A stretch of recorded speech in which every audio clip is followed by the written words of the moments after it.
Hello, everyone, and welcome to the podcast, the Two World Podcast. My name is Ken, and I'm once again feeling quite privileged to be part of this podcast this morning. Today, we are going to dissect and take a look at another Northern Exposure television show episode. Those of you that know the program will find that this was a very unique episode and filled with great humor, and we look forward to telling you all about it. I'd like to introduce the co-hosts of the Two World Podcast. First, from the country of Japan, we have Yeah, you guys can call me Barney. My voice isn't sounding the same as usual, but it really is me. and from Worcester, Ohio, we I'm have, Jacob. and again, we welcome all of you and hope you will enjoy this episode of the Two World Podcast. Yeah, so this was as Ken said, a very unique episode, full of lots of erratic behavior. And when I was watching it, I don't know the characters as well as Barney and Ken do, but I think I know them well enough to say this, in a lot of ways, was out of character for the normal personalities. So it's going to be really interesting today to delve into why we think that is and what it signifies. And so I didn't know if you had a question to get us started, Barney, because I know you had sent some really good questions out by email. So maybe we'll turn it over to you. Yeah, actually, the first question that that came to mind, or the question I thought would be fun to start off with, especially for you, Jacob, how did you feel about? So, I think Ken and I told you that maybe this is one of our favorites. Top 10, top 5 list. It has quite a start. How the cold open is one of their usual. Northern Exposure likes to bring dreams into play a lot, and we start off. We don't know it maybe necessarily that this one is a dream, but we start off in a dream. And when you started this episode, Jacob, what were you thinking? Because it's quite it harkens to the Bible a little bit, but it takes quite a turn. And I'm just curious as to your reaction. What did you think of the scene itself? And then what were you thinking for the rest of the show, just based on how it got started? Well, from the very get-go, I was definitely surprised, and I was puzzled. I was trying to figure out what was going on. And it was interesting though. And it does remind me of some of the past episodes where we have talked about dreams characters have. So I didn't know if it was a dream scenario, but can you unpack a little bit by way of summary for our listeners, just the scene, that opening scene, just a few of the broad brushstrokes? Yeah, sure. So it starts off with Maggie and Joel. And as far as we know at this point in the season, they are very cold toward each other. They, we think that during the course of the first season, there's one episode where Maggie finds herself a little bit interested in Joel, and then she realizes what a slime bag he is as he's trying to sell some land to help someone get a tax write-off, and then it just really goes from there. And so in this start of this episode, we see Maggie and Joel, and they're being nice to each other, and they're in kind of paradise, and they're sharing an apple together, and it's a red apple, but it's supposed to be a pippin. I'm not sure. I've never had a pippin before, but I guess pippins are supposed to be green. And we see a little bit of their contention, as their contentious relationship, as Joel kind of argues the point about it, and then he agrees with her. And then after they both take a bite of the apple, they go from fully clothed selves to, we don't see, but completely the day that they were born selves. And we find out that this was a dream. And it really just sets us up for what is this episode going to be about, and how is it going to go? Because we see Maggie wakes up and she's, a little bit in consternation from having had a dream about this person who she's very indifferent toward.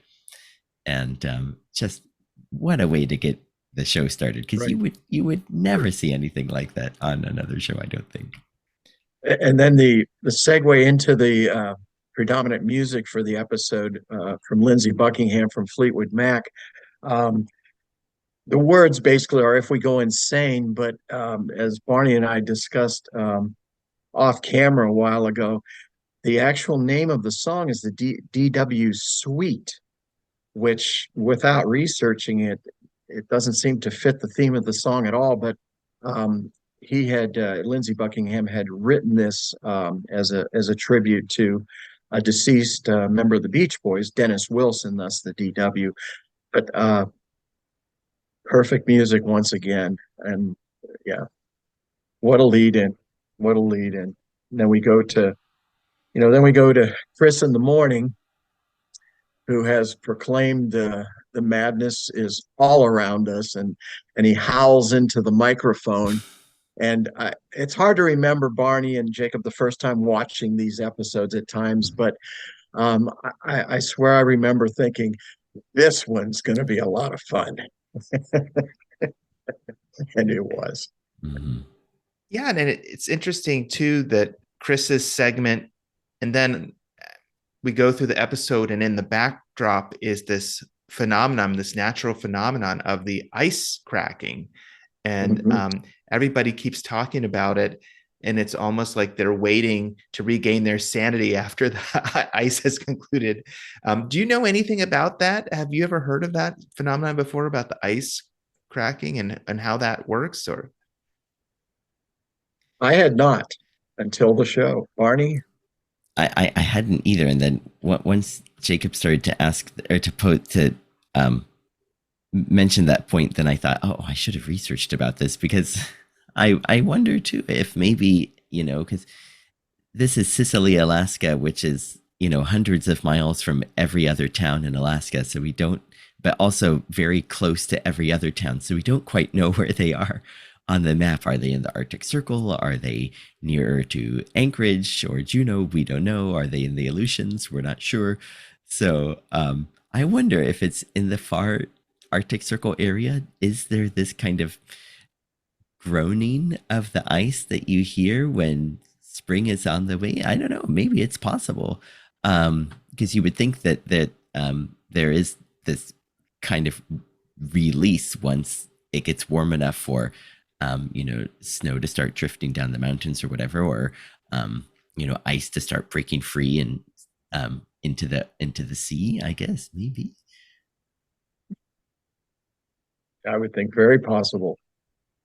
The water's moving, it just is under, and then you get the crack. And well, it's so interesting because a lot of the natives are pretty much used to this phenomenon of people feeling erratic and acting crazy during this transition. But Dr. Fleischman certainly does not know what's going on, and is still trying to wrap his head around that and his own kind of confusion. And it's interesting.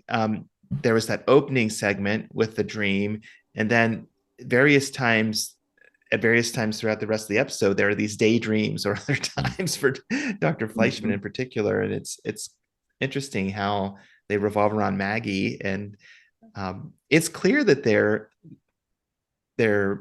they can't live with each other, but they can't live without each other, at least at this point in this season. So they definitely are drawn to each other, but it just can never seem to work. So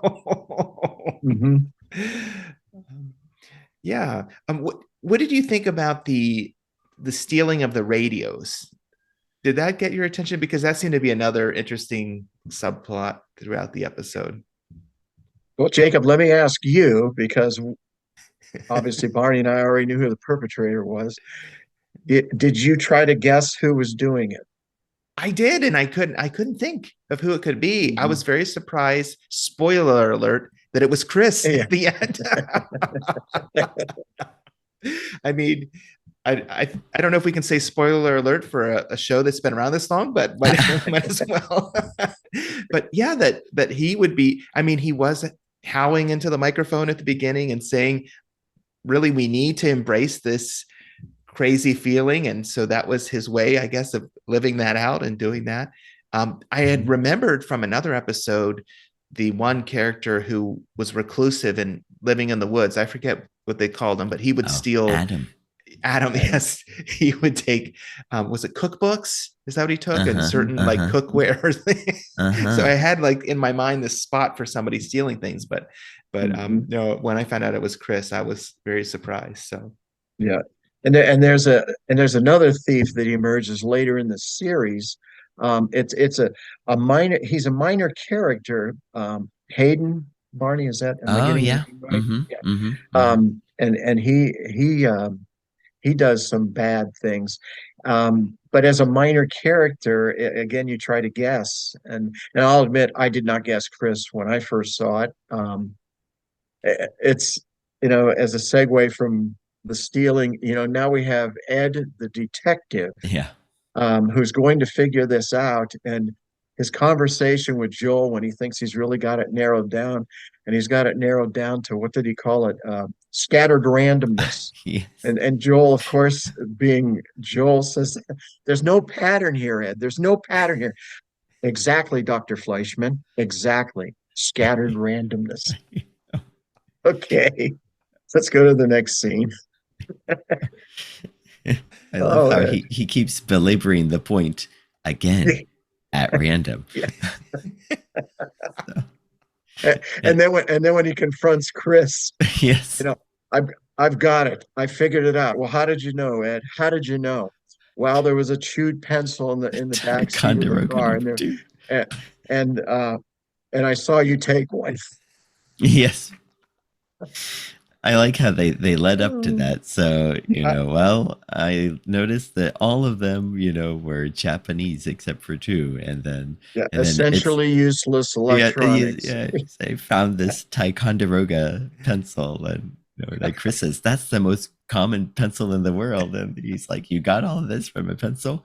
And I saw you take the tape deck out of so and so's truck during the fight. So, Ed.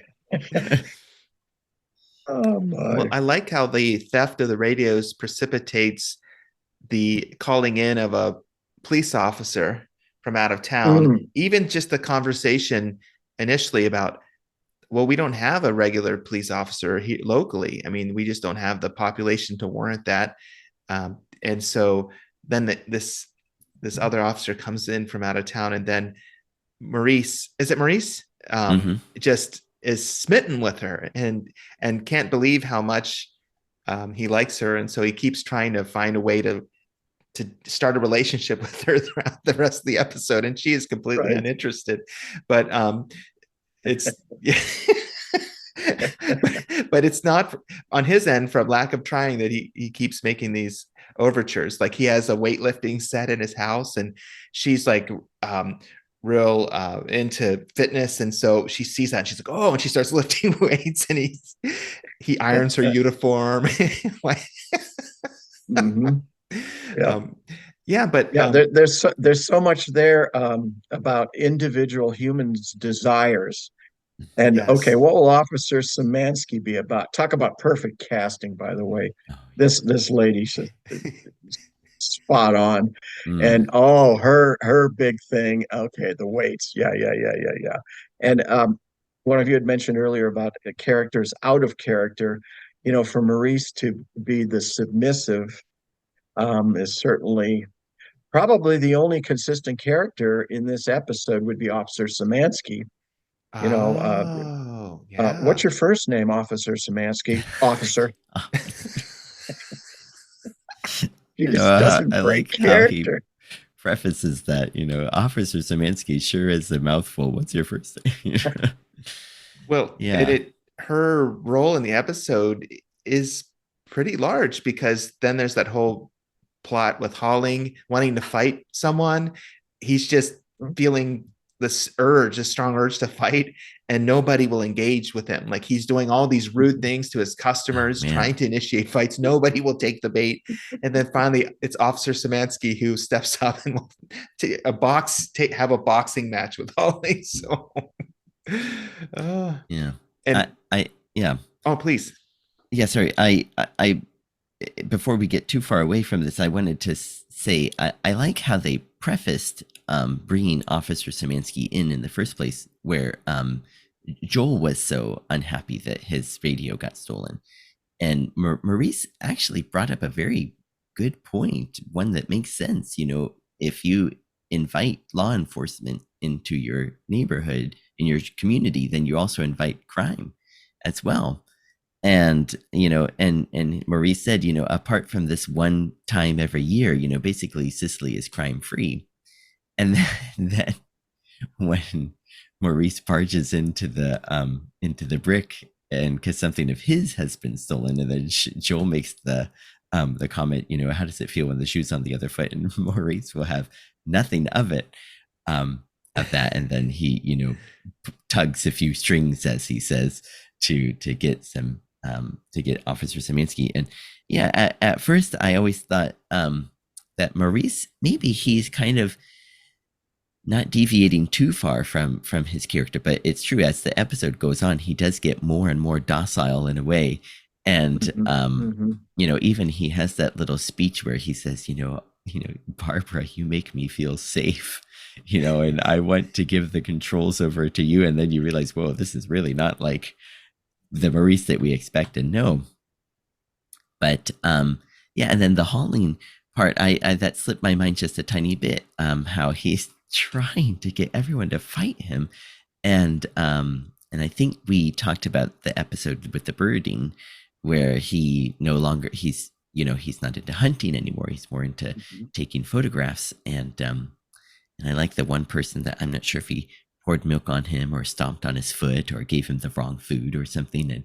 And the guy said, I haven't met my insurance deductible this year.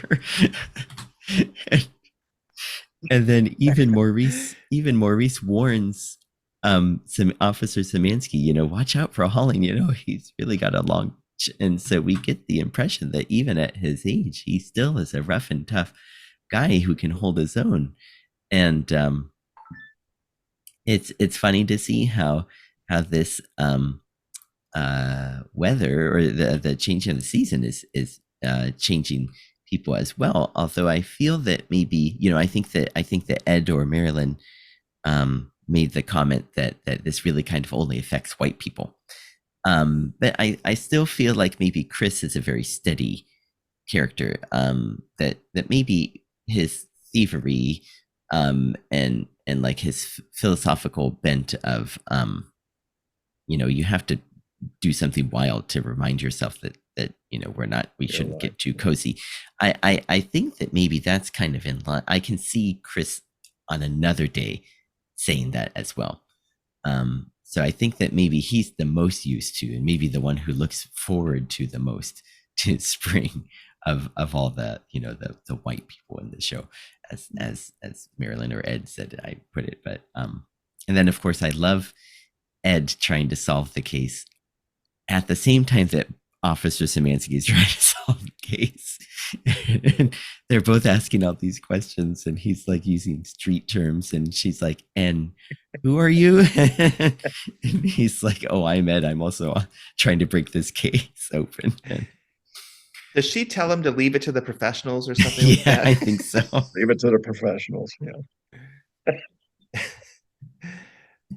Barney, that's a good point about Chris being the his level of consistency, and Maurice, true, in the beginning. Maurice reminded me of the kid in school, or the person you worked with who thought the pranks were absolutely hilarious when done to everyone else. Oh, yes. And yes. then when I've been pranked, this is a whole nother matter, and we need to get serious about this. Very true. Mm-hmm. I'm in a boombox, come on, Maurice. I know. I love it. I know. It's funny that they chose to take, well, consistent with, electronics and that, but to take something so inexpensive for Maurice. I know. He's got a gold mine inside his cabin. Oh, man. And I'm not sure if it was Maurice or one of the other characters who mentioned that it wasn't so much of the thing that got stolen, but like the fact that something was stolen, that is kind of invading the sanctity of their home or something. Yeah. And their space. It's interesting when hauling is fighting there at the end during the boxing match, and then in the middle of it, this event happens where I guess the official transition to spring is there, and the release of the ice. And then Holling all of a sudden doesn't want to fight anymore. He's like, it's almost like he wasn't even aware of where he was. He was confused. He's like, I don't want to fight a woman or something like that. And then she knocks him out. But Mhm. it's interesting that they made that so deliberate that the moment it happens, everybody kind of shifts back to their Right. normal selves. So that was kind of Yeah. funny. Hmm. So that could maybe lead to one of your questions, Barney, about how do the seasons affect us? I mean, obviously that's a dramatic moment where almost robotically everyone transitions into what they used to be, those that were affected. How do you guys? I mean, we're coming out of winter, Hmm. not necessarily planned by choosing this episode, Barney, but we're virtually at the same place, albeit not in such harsh conditions. But we're coming out of the winter in the northern hemisphere. Yeah, I think kind of thinking about the question, it made me think of especially when I was younger, how I always really looked forward to spring, and especially in Ohio where I grew up, where it was kind of a nice rural area where you could smell, I don't know if it's the verdure is the right term, but you could really smell that spring is coming, and there was just something in the air that yeah, I wonder if compared with transitions to any other season, it kind of feels like um, same with this episode. There's something really charged in there about when spring is on the way, and I think especially in Ohio more so than here in Japan, um, it's a pretty significant shift from from all that time of cold and snow and it being so dark when you wake up and the sun going down so early and sleet and, sloshy sidewalks and wearing long coats and boots and all, scraping windshields and all of the slipping and sliding while you're driving, let alone walking. And then suddenly spring is here, and the birds are back, and if you don't notice right away, then the trees are starting to put out leaves and you miss the buds arriving. And I wonder, it really, that season especially, I think, seems to kind of really have an effect on us normal non-TV people as well, I think. How do you feel with your own experiences? One story that comes to mind for me is how powerful the coming of spring was to bring hope and a sense of renewal and freshness during the time of the pandemic. I remember it hit in March, and it was so heavy, and we were all very isolated. But I remember that spring, since I was home a lot, just with family, we took lots of walks because that was one of the few things you could do. And just as the signs of spring came, I remember that it was so encouraging. And so what we ended up doing is we invited people at the church to start sharing photos from their own nature walks or their yards, or just things that they saw that spring. And so people sent in pictures of flowers. Your dad, Barney, sent in a picture of some birds by the bird feeder, and Mm. there were just a lot of really interesting pictures of trees and of the land, and um, it was very special. And I remember we would circulate those photos with our church publications, and it was just the spring that year in particular was just such a sign of hope. And talking about craziness, I mean, COVID had this effect on all of us that was so heavy and hard. So to have spring alleviate some of that was very powerful. Another thought I had, and I don't know if this is a connector with your experience at all, Barney, but I remember I went to a reception for international students and their host families at the College of Worcester, and there was a student there from Japan talking about her experience of the seasons, and she was talking about vivid colors that she associates with the different seasons in Japan. And she was talking about, the pink of the cherry blossoms and spring, and then the red that you see in the fall. And she went through the whole year that way, talking about how vivid the colors are to her when she was back home. And she was saying while she was in Ohio, there is a sense of the colors too, but she missed some of the hues and things that she saw back home. So I don't know. Do you feel that there is a certain unique color palette to life in Japan surrounding the seasons that's a little distinct from here in the US? Or Yeah, when February is coming to an end and the plum trees start to blossom, and it's a purple or a dark pink, and then the peach trees are blossoming as well, and they have a nice, really rich pinkish red to them, and then of course everyone really. I think they shouldn't be. I think they should get more attention than what they do, and definitely don't need to be overlooked, because I really love the plum blossoms. But of course, when the cherry blossoms come out, then I think it's in the past, not as much anymore, and certainly not this year. But in the past, that's usually when the weather is that is starting to get very nice during the days too, and it's easy to be outside, and the chill has gone. But this year, the chill has been gone for quite a while already. Um, but yeah, so I think it's the beauty of the cherry blossoms with wonderful weather, and then of course the sense that the cherry blossoms are a little fleeting, and compared with the other trees, their petals do release quite easily with a nice wind, and then seeing the cherry blossoms float through the through along in the air as well. It really, there is something pretty magical about that, and yeah, and then yeah, in fall too, but in Ohio, and then in the northern area of the U.S. and North America, there's such wonderful fall colors as well, that I think that kind of the area that I live in, that definitely tops where we are. But I think northern Japan probably is equally wonderful in the fall. Yeah. I wanted to thank you for sharing that, Barney. That is so interesting. And I kind of wanted to ask Ken, now that you live in even a more open, naturey area, um, does it feel any different when spring comes, since you have a little bit more property now, and maybe there's more required in terms of like being out and doing projects in the yard? Or I didn't know if you notice spring differently now that you've moved. Interesting question, Jacob. I- I'm going to say not as much as I thought, maybe, because living in Worcester with you down the street, at least for me, Angie, my wife may see it a little differently, because she's more in tune to the rebirth of nature and living things.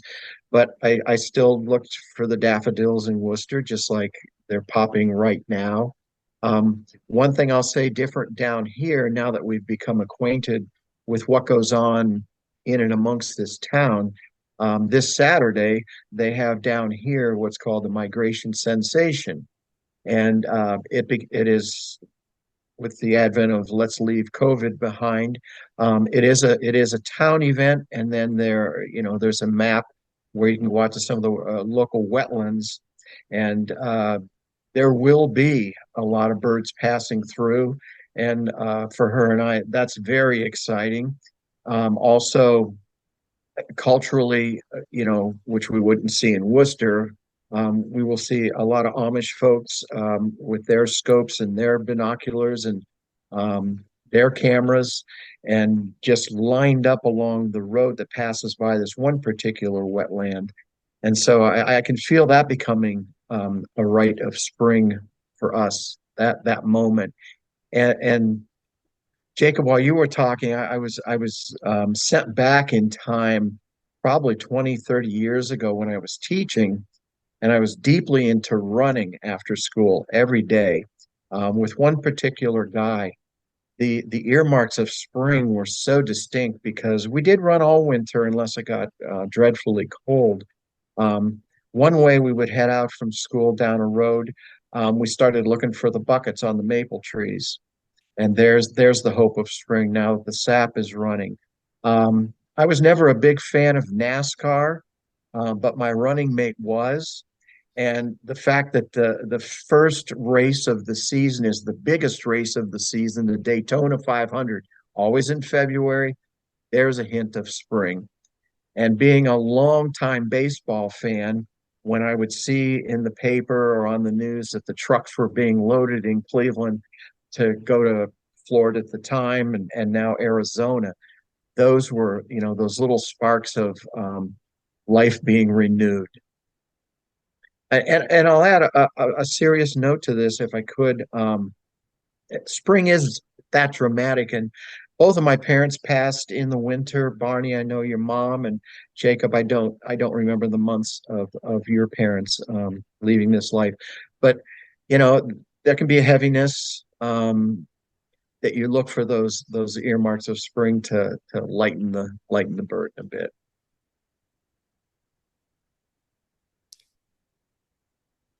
Barney, were there any other questions that you had prepared for us today that you want us to explore? I not that I especially remember at the moment, but one question I guess I have for both of you from the show, and it's something that I never noticed until I watched the scene, like the cut scenes that were on the DVD. Hmm. It's the scene where Ed Ed says, we've got to find you. Joel says, I need somebody to have a relationship to start a relationship with, and Ed says, well, I can introduce you to someone, and he's doubtful. And then there's the scene with the igloo, and the woman is chipping ice for a root beer from the side of the igloo. Did you? And then Joel says, don't you think she looks like Maggie? And I thought it was a completely different actor the whole time. I had no idea it was Janine Turner. It was the actor who plays Maggie in a wig. Did you guys notice that the first time or so? I agree with. I thought it was Demi Moore too. As was it Ed that said that, or no? It was Joel because he didn't Oh yeah, recognize her as yeah. Meg. Or no, it was Ed. I thought it was Demi Moore. No, I didn't know it was her until they shot it a little closer and from a different angle. Jacob, Same. I didn't know it was her either. Yes, I Mm-hmm. wondered who is that? Yeah. Yeah, and yeah. And she's she says you look like a chipmunk. chipmunk. I know, and then Ed translates it's a Oh, pass. It's a pass. Yeah. It's it's a a pass. pass. He's very gentle. You know. Oh, Yeah, but yeah, I didn't notice that. And then in the deleted scenes, that's the word I was thinking of. Maggie is actually working with a language coach, trying to get the phrase exactly right. So she is trying to really speak in genuine Tlingit there, and asking to have it repeated. And then I never guessed that was her, but um, wow. of I can talk about some other things, but of within the episode, maybe here's one more question I have. Within the episode, a lot of it is focused on spring fever and people acting differently.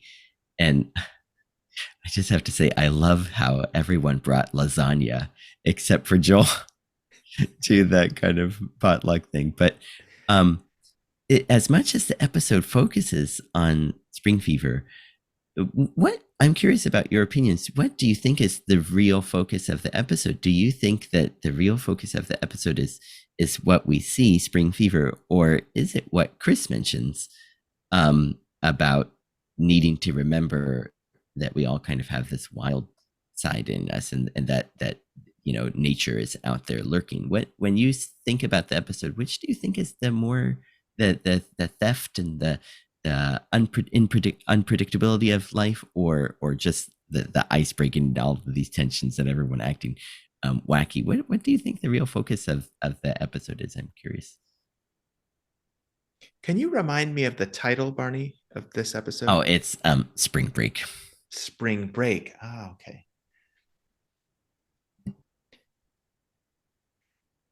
Yeah, it feels like there's often like a major narrative thread, but it's expressed in different storylines. It's hard though, because sometimes the show, there are different competing philosophies, so Chris definitely, I think you're right, it's consistent with his character. Probably in other episodes too, he would be more for a free-spirited, open approach to life, which is at odds with some of the other characters' approaches. But I think you're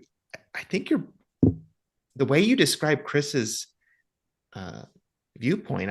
I think that might be the main way of framing the episode, is that there is this wild side to people, and yeah, whether it's through certain events in nature or certain life circumstances, that it can come out at times. And I guess how we process that as human beings, and how much we are open to or resist and want to separate ourselves from it, can be healthy or unhealthy. Because I guess I'm not a psychologist, but I'm guessing for some people, if they deny, sometimes if they push even harder against an inner part of their personality, it like manifests even more powerfully. So I don't know if there's a sense in which, by embracing a little bit of feeling that act outside of their normal range, that actually in the long run is healthier. I don't know, but I think it's Chris's monologue that really sets the tone. That's my own take.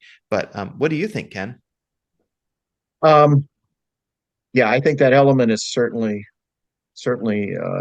in there. I think I still see also, I think I mentioned the word desires before, a kind of a wants versus needs aspect to the episode. Joel thinks he knows what he really wants, and that's relations with a woman. Um, and okay, Maurice, we can tell Maurice is desperately wanting to have some sort of meaningful relationship with another human being. Maggie, and for our viewers, this is before her boyfriend Rick's Mm. demise. She still has Rick, um, but she still is having these moments of um, what do I really want here, and is it just my desires taking over, or is it just the wildness that Chris in the morning is describing? Those three people seem so torn, and that is not across the board, certainly, because as we have said, Chris remains fairly consistent. Um, Ed is not part and parcel to any of this. So that's the take I got. That's a good You know, point, Ken. Yeah, that is definitely present in the story. And I kind of wonder, I don't know if this is in the episode or not, but is there any value judgment placed on Chris stealing the radios? Like, does the show, I don't know that the show ever really wants to lead us to a certain point of view, like morally speaking, but um, like we would often say, you might have a thought to do something mischievous, but it doesn't mean that you should act on it. You know what I'm saying? Like mm, sometimes you can say, oh, there's that thought, but I'm not going to fall through that. But Chris like acts on it. Is there any like moral point of view of his action in the show? I wasn't picking it up, but I don't know if either of you noticed that. In a way, it's interesting how Ed reacts to Chris. For Ed, it was just fun to try and figure out who was stealing these things, and then Chris even says to him, he puts up his hands. He says, "Well, you caught me red-handed. Now, what are you going to do?" And it's like the furthest thing from Ed's mind to think that he should pursue any legal course, or any kind of punishment associated with this. He just chalked it up to the season or not, or maybe he felt that such a sense of satisfaction from engaging with this wildness and danger and lurking outside, whatever it was, that he thought that's all that there needed to be. And I don't know, maybe in a way, you know we see Officer Szymanski, who is really by the book, everything is black and white, but then we see probably the main characters thinking, well, maybe sometimes it really is okay to embrace the wild side in a way like this. And yeah, I liked that sense that that Ed didn't think that Chris, that maybe this is Chris being Chris, and maybe he's really teaching us a bigger lesson. And I mentioned this all the way back when we first talked about Northern Exposure, where I don't know if we actually will watch this episode because it has a lot of other good things in it. But when Chris is on trial, trying to be extradited back to West Virginia, Ed is a character witness on the stand, and Ed comes back to this very episode, and he points out that he's trying to get the judge to think that Chris is this important person in the community, and Ed goes and says, and then one time Chris stole all of these things, and he did it to remind us, that the wild nature is out there, and to be alive, and then Chris's lawyer just puts his head down, as in the whole thing is blown. But then Chris looks at Ed and he gives him, this really thumbs up of approval. It's like, you got it. You understood what I was trying to tell you. Wavelength, Oh, my. We might be remiss not to leave this point if you have further comments. What do you guys make of bringing in the Robert Palmer famous video of Simply Irresistible? I understand for Joel, yes, that's a valid dream because Joel sees himself that way. But are they just having fun sitting around the script table going, here's a moment? They were so true to the video. And then to have the female people talk. Brilliant. Just brilliant. How does that fit? How does Shelley fit with trying to go the intellectual reader route for D.H. Lawrence and missing the point of the book entirely? But yeah, because knowing Shelley's character, you would think that this is her time to shine, and then she's completely opposite, wanting to be studious, and she's dressing down and having her hair up and putting glasses on and reading, and but Northern Exposure, the reason why it's not on any of the streaming services is because they really made a name for themselves, as Ken talked about at the beginning of the show, how well they integrate all this different music to fit the show, and always the soundtrack for each episode is just perfect. And then just taking that song and then making it even better by having the women be be more than just something to look at, but having personalities and speaking, and being free with themselves as well, not just there to be dancing in the background for something to look at. But boy, they just took it a step further and made it even better. I loved that. Ken, you brought some photos to share with us today. Would this be an okay time to transition into those photos? Sure. Any other questions or thoughts that either of you have related to the topic before we close today?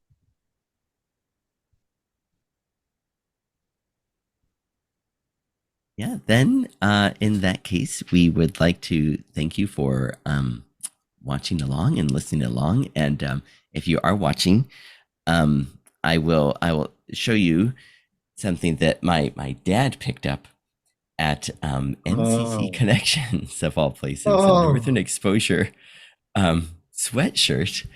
And it just goes to show that, as Jacob told us earlier today, that these maybe he can do a little show and tell as well. Complete Jacob, seasons 1 through 5, Northern Exposure from the Mission Thrift Store in Orville.